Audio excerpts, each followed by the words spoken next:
আসসালামু আলাইকুম। আপনাদের সবাইকে স্বাগত জানাচ্ছি এখনকার আন্তর্জাতিক সংবাদে। শুরুতেই সংবাদ শিরোনাম।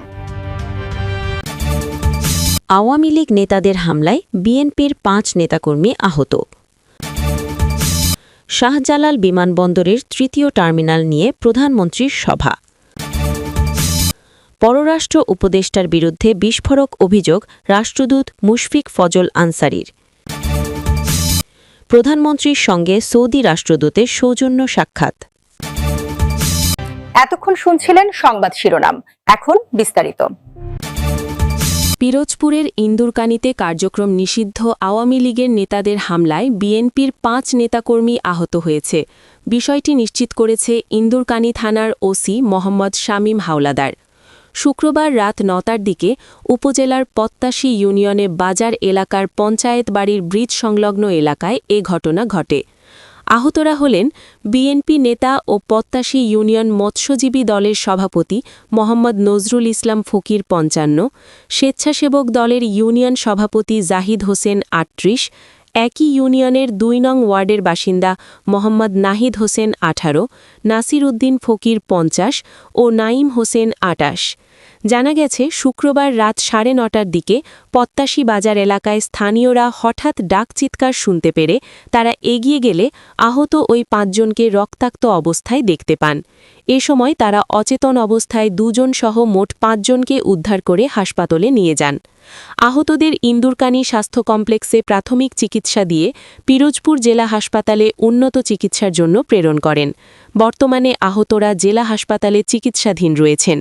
আহত জাহিদ হোসেন ও নাসির ফকির বলেন, পত্তাশী ইউনিয়ন আওয়ামী লীগের যুগ্ম সম্পাদক নাসির উদ্দিন টুকু এবং তার ছেলে ছাত্রলীগ নেতা রায়হান, টুকুর ভাই যুবলীগ নেতা আলাউদ্দিনের নেতৃত্বে ৮-১০ জনে মিলে আমাদের ওপরে অতর্কিত হামলা চালায়। আমাদের অপরাধ, আমরা বিএনপি করি। ৫ তারিখের প্রতিশোধ নিতেই তারা আমাদের ওপরে হামলা চালিয়েছে। এ বিষয়ে অভিযুক্ত আওয়ামী লীগ নেতা নাসির উদ্দিন টুকু অভিযোগ অস্বীকার করে জানান, আমি মারামারি থামাতে গিয়ে নিজেই আহত হয়েছি। আমাকে মিথ্যা অভিযোগে ফাঁসানো হচ্ছে।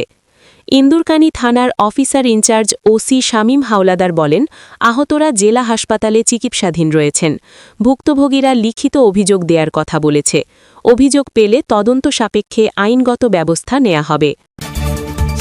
হজরত শাহজালাল আন্তর্জাতিক বিমানবন্দরের তৃতীয় টার্মিনাল চালু ও পরিচালন সংক্রান্ত প্রস্তুতি নিয়ে আজ রোববার সচিবালয়ে এক সভা অনুষ্ঠিত হয়েছে।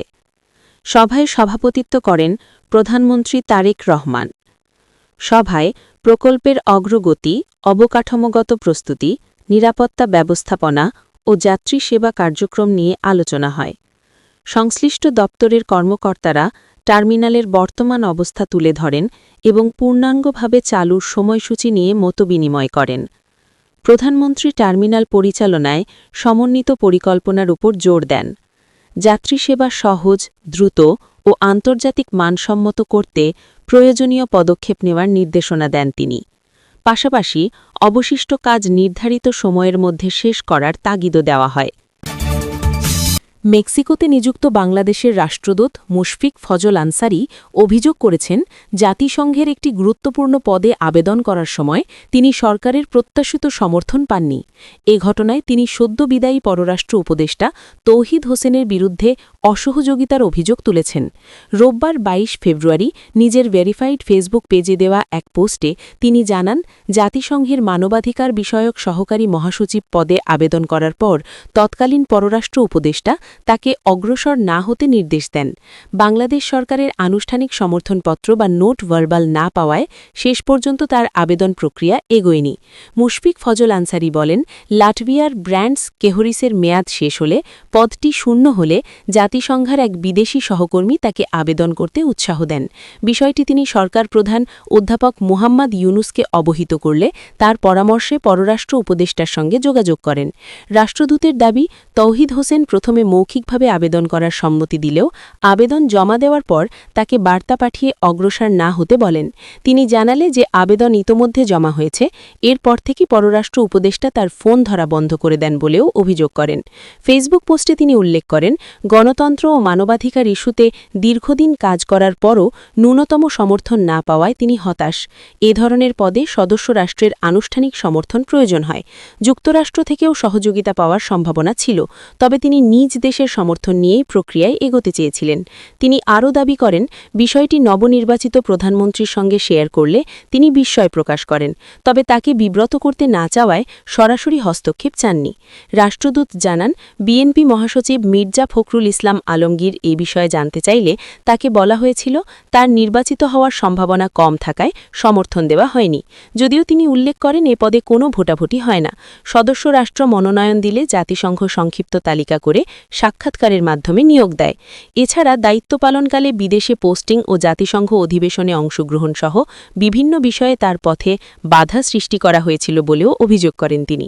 তবে দায়িত্ববোধের কারণে এখনই সব তথ্য প্রকাশ না করা জানিয়ে ভবিষ্যতে এ বিষয়ে একটি বই লেখার ইঙ্গিত দেন। প্রধানমন্ত্রী তারেক রহমানের সঙ্গে সৌজন্য সাক্ষাৎ করেছেন ঢাকায় নিযুক্ত সৌদি আরবের রাষ্ট্রদূত ড আবদুল্লাহ জাফর এইচ বিন আবিয়া। রোববার ২২ ফেব্রুয়ারি বেলা ১১টায় সচিবালয়ে মন্ত্রিপরিষদ বিভাগে এই সাক্ষাৎ অনুষ্ঠিত হয়।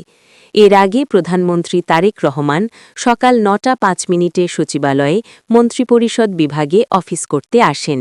এ সময় মুখ্য সচিব A B M Abdus Sattar প্রধানমন্ত্রীকে স্বাগত জানান।